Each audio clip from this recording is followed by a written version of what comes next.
سلجوقی سلطنت کے پہلے سلطان طغرل بیگ محمد، جنہوں نے اپنی بے مثال شجاعت اور غیر معمولی فراست سے کام لیتے ہوئے عالم اسلام کو ایک مرکز اور ایک محور پر متحد کر دیا اور سلجوقی سلطنت کو ایسی مضبوط بنیاد فراہم کی کہ سلجوقی حکمران تقریباً 300 برس تک دنیا بھر کے مسلمانوں کی قیادت کرتے رہے۔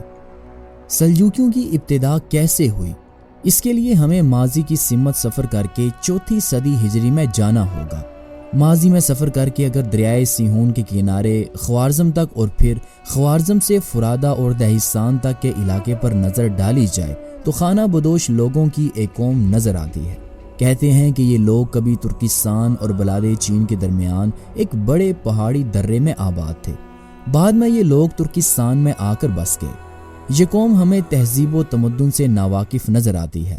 یہ نسلاً ترک ہیں، عرب والے انہیں اوغوز اور دوسرے لوگ انہیں غز کہتے ہیں۔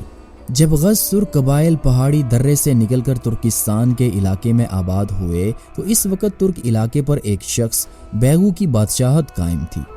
غز قبیلے کی قیادت ایک بہادر اور جری انسان دکاک کے ہاتھ میں تھی۔ دکاک کو قدرت نے مخص شجاعت اور دلیری جیسے اوصاف ہی سے نہیں نوازا تھا، بلکہ وہ بے حد ذہین اور معاملہ فہم بھی تھا، اور اکثر معاملات میں اس کی رائے بہت صحیح ثابت ہوتی تھی۔ اس کی انہی خوبیوں کی وجہ سے بیغو اسے بے حد عزیز رکھتا تھا اور اس کے مشورے کے بغیر کوئی کام نہیں کرتا تھا۔ دکاک کے ہاں ایک بیٹا پیدا ہوا جس کا نام سلجوق رکھا گیا۔ انہی کے نام پر ان کی قوم سلجوق کہلانے لگی۔ سلجوق نے جب جوانی کی حدود میں قدم رکھا تو دکاک کا انتقال ہو گیا۔ بیغو نے محسوس کیا کہ سلجوق بہادری اور جوان مردی جیسے اوصاف سے مزین ہونے کے ساتھ ساتھ شرافت اور ذہانت کی دولت سے بھی مالا مال ہے۔ اس نے سلجوق کو اپنے قریبی مشیر کا درجہ دے دیا اور اسے باشی کا لقب دیا۔ سلجوق کے بڑھتے ہوئے اثر و رسوخ اور اس پر بیغو کی مہربانیوں کو دیکھتے ہوئے بیغو کے دربار کے دوسرے عہدیدار اور شاہی خاندان کے لوگ اس سے حسد کرنے لگے۔ انہوں نے بادشاہ کے کان بھرنے شروع کر دیے۔ سلجوق نے محسوس کیا کہ اب ان کا بیغو کے دربار میں رہنا مفید نہ ہوگا، چنانچہ وہ اپنے اہل خانہ کو لے کر جند چلے گئے۔ جند دریائے سیہون کے قریب ایک بڑا شہر تھا جو خوارزم سے 10 دن کی مسافت پر قائم تھا۔ اس علاقے پر امیر نو بن منصور سامانی کی حکومت تھی۔ یہاں رہتے ہوئے ترکمانوں کا مسلمانوں سے میل جول بڑھتا گیا اور سلجوق دین اسلام سے اتنے متاثر ہوئے کہ انہوں نے اسلام قبول کر لیا۔ ان کے ساتھ ان کے قبیلے کے بیشتر افراد بھی مسلمان ہو گئے۔ یہ سلجوقیوں کے ایک نئے دور کا آغاز تھا۔ ترکستان کا بادشاہ بیغو جند والوں سے ہر سال خراج لیا کرتا تھا۔ سلجوق جب اسلام لے آئے تو انہوں نے بیغو کو خراج دینے سے انکار کر دیا، جس پر اس نے جنگ کے لیے ایک فوج بھیجی۔ سلجوق بڑی دلیری سے لڑے اور بیغو کی فوج کو مار بھگایا۔ اس واقعے سے آس پاس کی قوتوں کو اندازہ ہو گیا کہ سلجوقوں کو زیر کرنا آسان نہیں ہے۔ 382 ہجری بمطابق 992 عیسوی میں ترکستان کے حکمران شہاب الدولہ ہارون بن سلیمان نے سامانیوں کے علاقے ماوراؤن نہر پر حملہ کر دیا۔ شہاب الدین بغرا خان کے نام سے زیادہ مشہور تھے۔ سلجوقیوں نے بغرا خان کے خلاف سامانیوں کا ساتھ دیا اور ایسی بے جگری سے لڑے کہ بغرا خان اور اس کی فوج شکست کھا کر بلا ساغون کی طرف بھاگ کھڑی ہوئی۔ بغرا خان کی حکومت خاصی وسیع تھی، اتنے طاقتور حکمران کو سلجوقیوں کے ہاتھوں شکست کھانی پڑی، سو یوں دور دور تک سلجوقیوں کی داغ بیٹھ چکی تھی۔ اس جنگ کے بعد سلجوق 107 برس کی عمر میں انتقال کر گئے۔ سلجوق کے 5 بیٹے تھے، جن میں میکائیل، اسرائیل، یونس، نہال اور موسیٰ تھے۔ میکائیل کو اللہ نے 2 بیٹے عطا کیے، ایک کا نام چغری بیگ داؤد اور دوسرے کا نام طغرل بیگ محمد تھا۔ طغرل بیگ کی پیدائش کب ہوئی تاریخ یہ بتانے سے قاصر ہے، تاہم یہ خیال کیا جاتا ہے کہ ان کی پیدائش 990 عیسوی سے 995 عیسوی کے درمیان کسی وقت ہوئی تھی۔ وہ بھی کم عمر ہی تھے کہ ان کے والد میکائیل ایک جنگ میں لڑتے ہوئے جاں بحق ہو گئے۔ انہوں نے جوانی کی دہلیز پر قدم رکھا تو ان کے دادا سلجوق کا بھی انتقال ہو گیا۔ اب سلجوقی ترکوں کے ایک حصے نے طغرل بیگ اور ان کے بھائی چغری بیگ کو اپنا رہنما تسلیم کر لیا۔ دونوں بھائیوں میں بڑی محبت تھی اور چغری بیگ نے ہمیشہ طغرل بیگ کی اطاعت کی۔ بغرا خان سے جنگ کے بعد سلجوقی جند سے بخارا آ کر آباد ہو گئے۔ بغرا خان نے بڑی کوشش کی کہ تغرل بیگ اور چگری بیگ دونوں اس کے پاس آ جائیں تاکہ وہ دونوں کو بے بس کر سکے، لیکن دونوں بھائیوں میں اتنا اتفاق تھا کہ جب تغرل بیگ بغرا خان کے پاس جاتے تو چگری فوج کی نگرانی کیا کرتے، اور جب چگری بغرا کے پاس جاتے تو تغرل فوج کی نگرانی کے لیے موجود رہتے تھے۔ آخر ایک دن بغرا خان نے تغرل کو گرفتار کر لیا اور چگری کی گرفتاری کے لیے ایک بڑی فوج بھیج دی۔ چگری بیگ نے اس فوج کا ڈٹ کر مقابلہ کیا اور بغرا خان کی فوج کے دانت کھٹے کر دیے۔ اس سے مرعوب ہو کر بغرا خان نے تغرل کو رہا کر دیا۔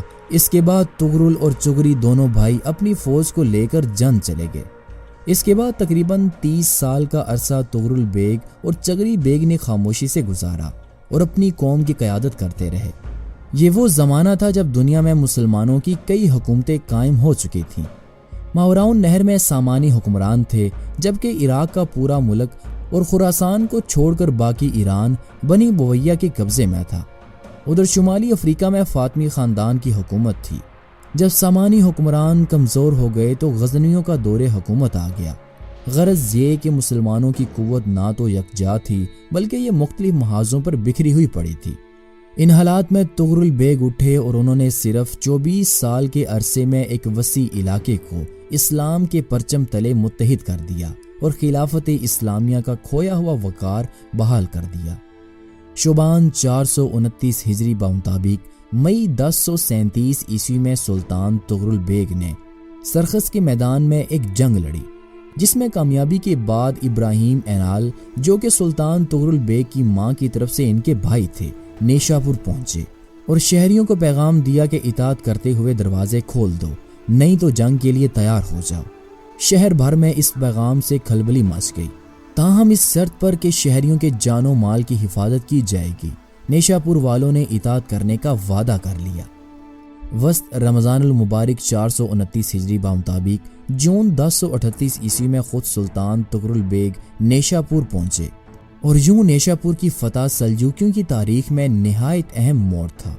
سلجوکیوں کی اس کامیابی میں ان کے شاندار اوصاف کا بڑا ہاتھ تھا۔ یہ ایسی قوم تھی جس کا بچہ بچہ فنون حرب کا ماہر اور جفا کشی کی زندگی سے پوری طرح آشنا تھا۔ اس کے سردار لڑائی میں خود پیچھے رہ کر سپاہیوں کو آگے بھیجنے والے نہ تھے بلکہ خود پیش رہتے تھے۔ 429 ہجری میں نیشاپور کی فتح کے بعد تقریباً 4 سال سلطان تغرل کے لیے بے حد اہم اور نازک نوعیت کے حامل تھے، کیونکہ اس عرصے میں انہیں ہر طرف سے جنگوں کا سامنا تھا۔ مختلف بغاوتوں کو ختم کرنے کے لیے انہیں ضروری اقدامات کرنے پڑے اور بہت جلد خراسان بھی فتح ہو گیا۔ خراسان کی فتح کے بعد سلطان تغرل نے بغداد میں موجود عباسی خلیفہ القائم کو ایک خط لکھا۔ خلیفہ نے یہ خط پڑھ کر نہ صرف خراسان پر سلطان کی حکومت کو اپنی سند عطا کی بلکہ سلطان کو رکن الدین کا لقب بھی دیا۔ سلطان تغرل نے نیشاپور کے انتظامات درست کرنے کے بعد اپنے بھائی ابراہیم اینال کو فوج دے کر جبال کی طرف بھیجا۔ ابراہیم نے رے اور ہمدان کے علاقے فتح کر لیے۔ دوسری طرف خود سلطان نے جرجان اور تبرستان پر بھی قبضہ کر لیا۔ جرجان اور تبرستان کی فتح کے بعد سلطان نے شمال کا رخ کیا، جہاں انہوں نے خوارزم کی مہم میں چگری بیگ داؤد کی مدد کی۔ 1042 عیسوی میں ہونے والی اس جنگ میں سلجوکیوں کو کامیابی حاصل ہوئی۔ یہاں سے واپس آتے ہوئے سلطان رے واپس چلے گئے۔ کچھ عرصے بعد انہوں نے قزوین پر حملہ کیا اور اسے فتح کر لیا۔ 440 ہجری بمطابق 1048 عیسوی میں ماوراءن نہر کی طرف سے غز ترکمانوں نے تغرل بیگ کے علاقے پر یلغار کر دی۔ سلطان نے نہایت ہوشمندی سے کام لیتے ہوئے اس لشکر کا رخ روم کی عیسائی حکومت کی طرف پھیر دیا، اور یوں پیچھے پیچھے ابراہیم اینال کی قیادت میں سلجوکی لشکر روانہ ہوا۔ غز ترکمان آرمینیا میں گھس گئے اور روم اور الجزیرہ کی سرحد پر واقع اہم مقام ملازکرت کو فتح کر لیا۔ پھر وہ بلاد روم میں داخل ہو کر طرابزون تک کے علاقوں کو پامال کرتے چلے گئے۔ رومیوں اور ریاست انجاز موجودہ جارجیا نے مزاحمت کی، لیکن جنگ میں غز ترکمانوں کو فتح حاصل ہوئی اور انجاز کا بادشاہ گرفتار کر لیا گیا، یہاں تک کہ قسطنطنیہ صرف 15 دن کی مسافت پر رہ گیا تھا۔ کیسے روم نے یہ رنگ دیکھا تو فوراً اپنے سفیر دوڑائے، جنہوں نے سلطان کے پاس پہنچ کر انہیں قیمتی تحائف پیش کیے اور درخواست کی کہ بلاد روم میں سلجوکیوں کی پیش قدمی روک دی جائے اور دونوں حکومتیں معاہدہ کر لیں۔ سلطان نے اس موقع پر بے حد بیدار مغزی کا ثبوت دیتے ہوئے قیصر کی سفارش کو قبول کر لیا اور بلاد روم میں سلجوکیوں کی پیش قدمی روک دی۔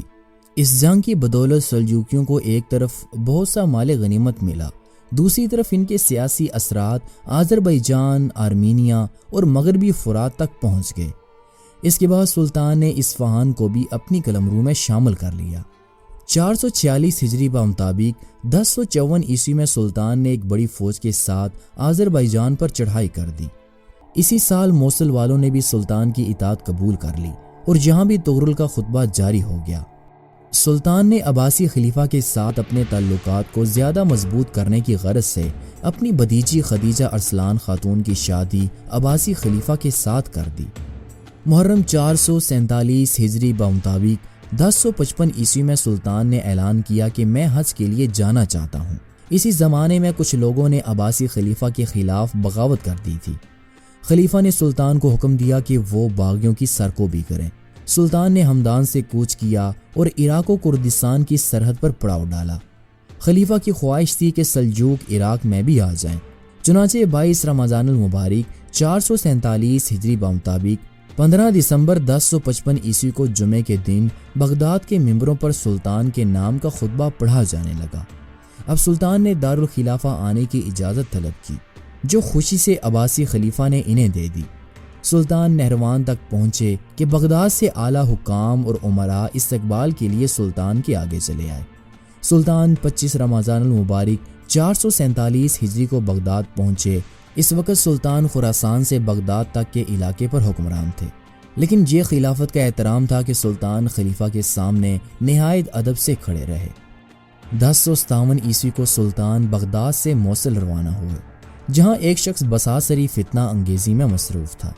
سلطان نے موصل اور اس کے آس پاس کے علاقوں کو فتح کرنے کے بعد فروری 1057 عیسوی کو عباسی خلیفہ کی خدمت میں حاضر ہوئے۔ ان کے لیے خصوصی اجلاس منعقد کیا گیا۔ خلیفہ نے انہیں تاج اور زرعی امامہ پہنانے کا حکم دیا۔ گلے میں ہار ڈالا گیا۔ 7 پارچوں کی خلط ادا کی گئی، جس میں 7 ولایتوں کی طرف اشارہ تھا۔ سلطان کی کمر میں زر نگار تلوار باندھی گئی اور اس موقع پر خلیفہ نے سلطان کو مشرق و مغرب کے بادشاہ کا خطاب دیا۔ اس کے بعد 1 سال تک سلطان کچھ داخلی تنازعات میں الجھے رہے۔ اس سے فائدہ اٹھا کر بساسری نے پھر بغاوت کی تو سلطان نے ایک بار پھر لشکر لے کر بغداد کی طرف پیش قدمی کی۔ خلیفہ خود ان کے استقبال کے لیے آئے اور ایک تلوار عنایت کی۔ 1 جنوری 1060 عیسوی کو سلطان شہر بغداد میں داخل ہوئے۔ ان کے خیر مقدم کے لیے پورا شہر امڑ آیا تھا۔ سلطان نے خلیفہ کے خچر کی لگام اپنے ہاتھ میں لے لی اور ساتھ پیدل چلتے ہوئے خلیفہ کے مخصوص کمرے تک پہنچ گئے۔ یہی سپہ سالار کی شان تھی کہ وہ اس وسیع و مملکت پر حکمرانی کرنے کے باوجود خلافت کے احترام میں خلیفہ کے خچر کی باگ تھامے ہوئے تھا۔ بہت جلد بساسری کی بغاوت کو کچل دیا گیا۔ اب مملکت اسلامیہ میں امن و چین تھا اور خلافت کو وہی شان و شوکت حاصل ہو چکی تھی جو کہ اس سے پہلے تھی۔ 452 ہجری بمطابق 1060 عیسوی میں سلطان کو ایک صدمے سے دوچار ہونا پڑا، کیونکہ ان کی اہلیہ زنجان میں انتقال کر گئی تھی۔ اس کے اگلے سال سلطان نے خلیفہ کو پیغام دیا کہ وہ اپنی بیٹی کی شادی سلطان سے کر دیں تاکہ ان کا تعلق بھی ہاشمی خاندان سے ہو جائے۔ یہ ایسی عزت کی بات تھی جو آج سے پہلے کسی مسلمان بادشاہ کو حاصل نہ ہو سکی تھی۔ خلیفہ نے کافی سوچ و بچار کے بعد اپنی بیٹی کی شادی سلطان سے کرنے کی اجازت دے دی۔ شعبان 454 ہجری بمطابق اگست 1062 عیسوی میں سلطان کا نکاح ہوا۔ ربیع الاول 455 ہجری بمطابق مارچ 1063 عیسوی میں سلطان رے کی سمت روانہ ہوئے۔ رے پہنچ کر سلطان اچانک بیمار پڑ گئے۔ کہتے ہیں کہ اس زمانے میں سخت گرمی پڑ رہی تھی۔ سلطان نے رے سے باہر واقع ایک گاؤں میں قیام کو ترجیح دیا کیونکہ وہاں کا موسم قدرے ٹھنڈا تھا۔ اس گاؤں میں اچانک سلطان کی نکسیر پھوٹنے سے خون بہنے کا ایسا سلسلہ جاری ہوا کہ کسی طرح نہ رک سکا۔ رمضان المبارک کی 8 تاریخ 455 ہجری بمطابق 4 ستمبر 1063 عیسوی کو عظیم سلجوقی سلطان طغرل بیگ نے اس دنیا کو خیر آباد کہہ دیا۔ سلطان کو رے میں سپرد خاک کیا گیا، جو کہ آج کل تہران کہلاتا ہے۔